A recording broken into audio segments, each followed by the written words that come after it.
Starting this week, the assignments will go as an accumulation. Okay. This week, we will start with introduction literature review. Next week and the following week, we will write the methodology section, which consists of 4 different components like sampling, research design, measures, and also procedures. And then we will put all of it together and submit the proposal by including the data analysis strategy and the discussion conclusion sections. So this week, we will focus on the first of these papers, which is Introduction Literature Review paper. If you had a chance to look at the guidelines, it clearly explains what you need to do for this paper, but we will go over this and I will explain step by step what you need to do. So the first part will be about the social problem. Whatever the social problem that you are tackling with, if your program aims to have an impact on domestic violence, let's say, you are going to put some statistics about domestic violence and which group has impacted further compared to the other groups. That will be important, like women, for example, are impacted in a higher percentages, or LGBTQ members, LGBTQ community may be impacted more. So you need to provide some statistics, some data about who has impacted more from the social issue that you are tackling with. And if there are certain races impacted more than other races, if there are any data about that, you can share that. That's what's going to be in the first section, in the introduction section. And also you will end this section by discussing if this is an existing problem, if this is a new problem. Introduction will be that. So I will expect to see some statistics. I will expect you to describe the problem there and which populations impacted more from that problem. And then you will move to the literature review section. In the literature review section, the first part will be about what has been done to address this problem. If it's, again, domestic violence, what kind of interventions are in place to address that domestic violence? What kind of programs are in place?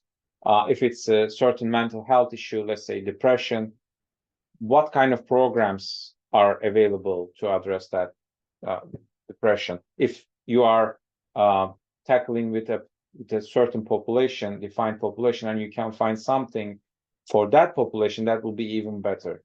If like it's adolescent depression, if there is an existing program addressing adolescent depression, for example.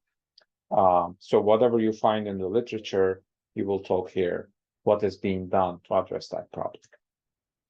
And then you will include your specific program.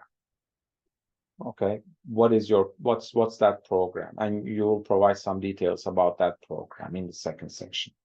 In the third section, now you talked about what's available in the literature in terms of intervention to have an impact on that social problem. You talked about your program. What are the gaps? Now you are justifying your program. What are the gaps in the literature? What are the gaps that you identified in the literature? Okay.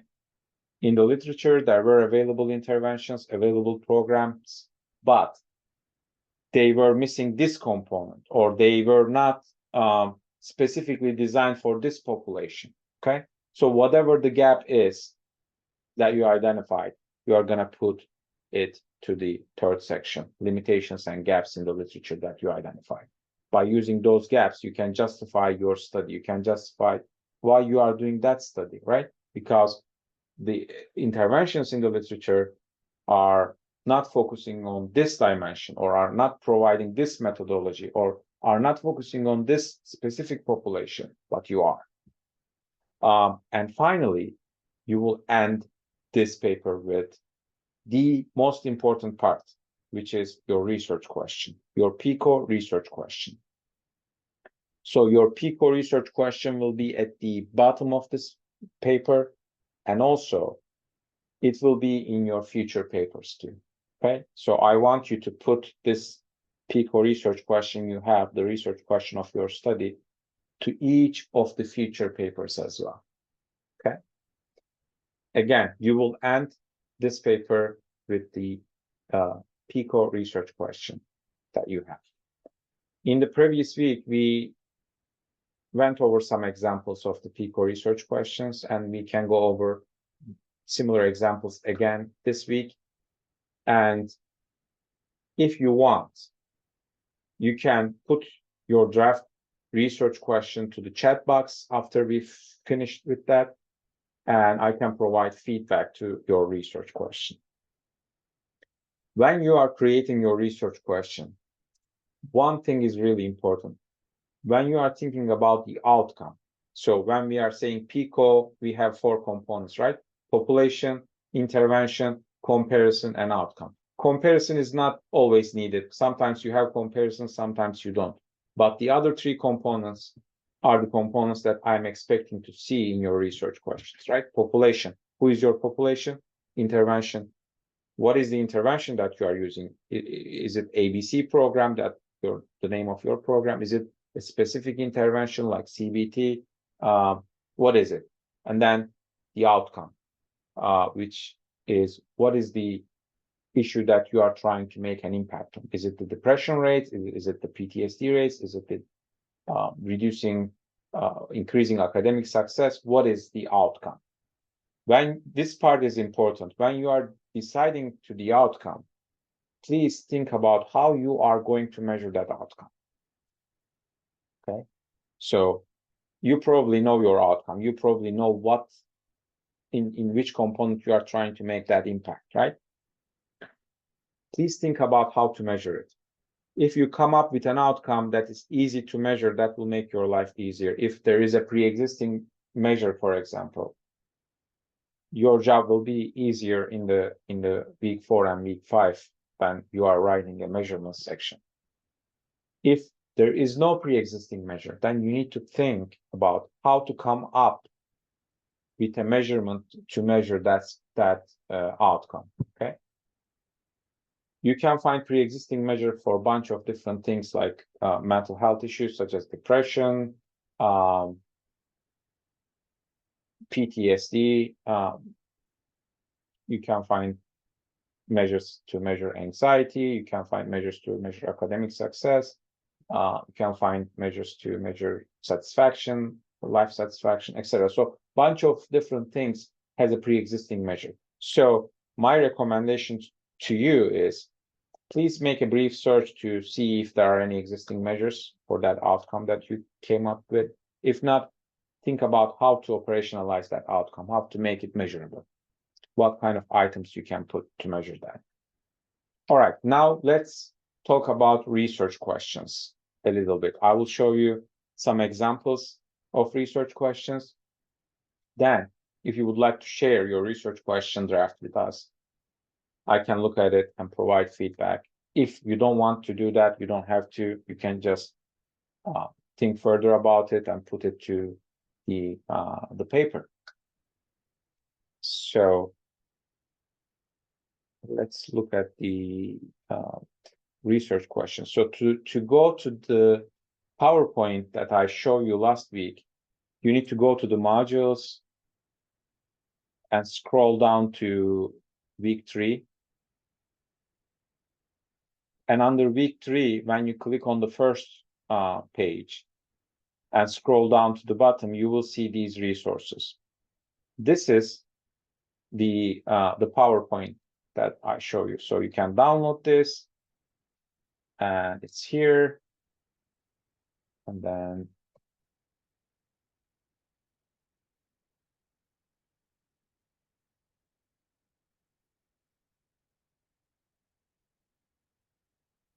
it's trying to process it. All right, here we go. So this is the research question PowerPoint. You can download it. You have this under module 3, just to let you know. These are some example research questions. So in the first example, you see that Is CBT effective in reducing PTSD symptoms among military veterans injured by IEDs? Again, we can see here the population clearly, we can see here the intervention clearly, and we can see the outcome.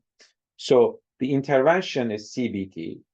The outcome is reducing PTSD symptoms. That's what they are trying to do, right? That's the outcome that they are trying to make an impact on. And the population here is military veterans injured by IEDs. Again, when we scroll down, we can see some other examples. You can see here the definition of PICO. P is the population client, I is the intervention, C is the controller comparison. If you have that, you can put it. If you don't, that's okay. And the outcome. What are you hoping to accomplish? What's your prediction? What will be improved, impacted in this study, okay? So that's the outcome. In this, you see some examples. In pre-licensure nursing students in the clinical setting, that's the population. Does the use of problem-based learning, that's the intervention that they use. And versus the traditional model of clinical nursing education, that's their comparison. That's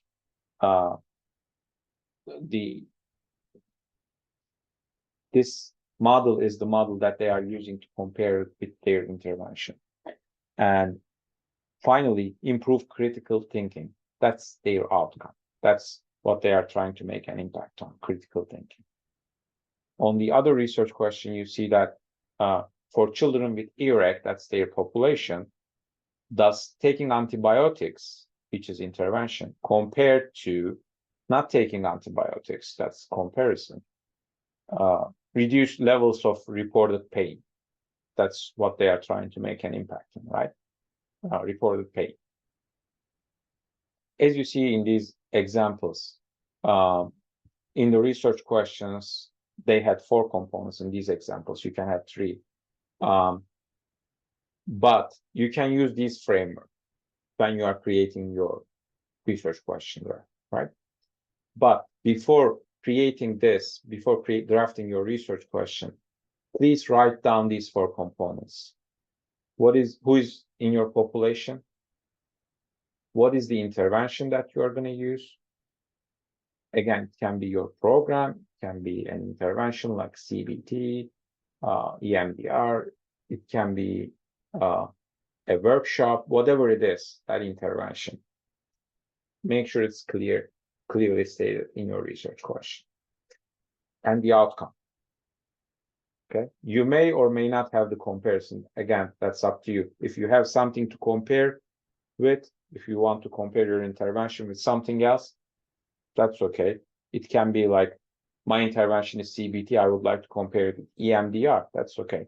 But you need to put it in your research question if you are comparing it with something.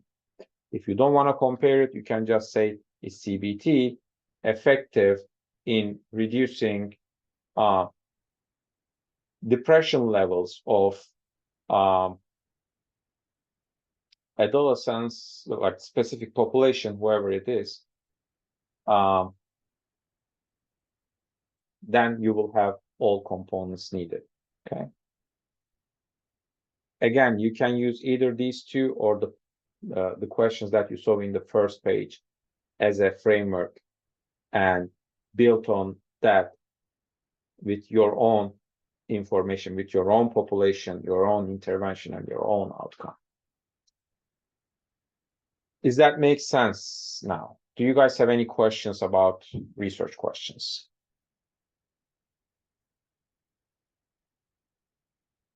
No questions? Great. All right, so now, does anyone want to share their research question in the chat box to receive feedback?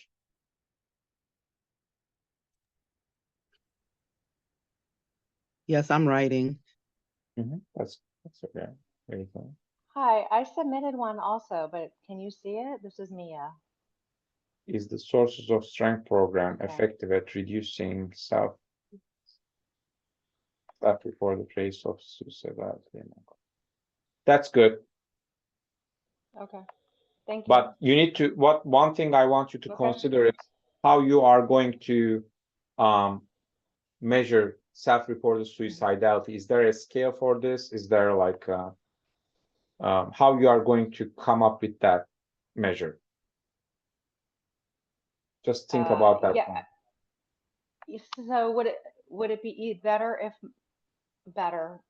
more effective if I If there is a self-reported pre-existing, yeah, there is a I can use the suicide rate assessment by that's great then. the Columbia one, and I can do a pre and a post. Yeah, that's great. I mean, your research question Okay. looks great. You have all the components needed, and you have Okay. an idea about how to measure that. So I think you're good to Great. go. Okay, thank you. In people with avoidant attachment, does attachment-based group therapy increase relationship satisfaction? Yes, that's good question too. Like, you can use this question. You have population here as people with avoidant attachment, attachment-based group therapy is your intervention, and relationship satisfaction is your outcome. You can, but that will make your job harder. I mean, you are not going to receive a better grade for having multiple dependent variables. If you really want to, you can, but if you make a mistake in any of them, you will be penalized, and you need to come up with a measure for both if you have more than one or all of them. So if you have, let's say, 3 dependent variables, you need to come up with 3 different measures to measure them. So if you are willing to do that, that's okay. You can do that. The choice is yours, though. Okay. Is that answered your question? It does. Thank you so much. Great. Yeah. So far, it seems like you guys have a good grasp of what is needed, and these are good research questions. Having a good research question is really important because everything will tie back to the research question from this point, right? Next week and the following week, you will write your methodology section, which includes sampling, research design, measurement, and procedures components. Each of these 4 components will tie back to your research question. When you're stuck on sampling section, you will go back to your research question to see who was in your population. When you're stuck on research design, you will go back to your research question and will think about which research design will fit best to that research question. When you're stuck on measurement section, you will go back to your research question and you will look to your outcome, and then come back to decide how you are going to make that operational. Okay. Does the use of faith-based practical services targeting persons experiencing homelessness?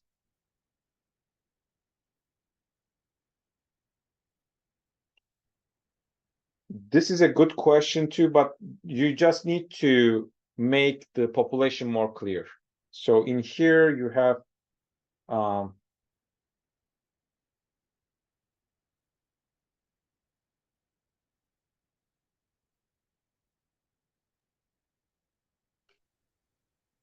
who is your population? So you didn't define that actually here.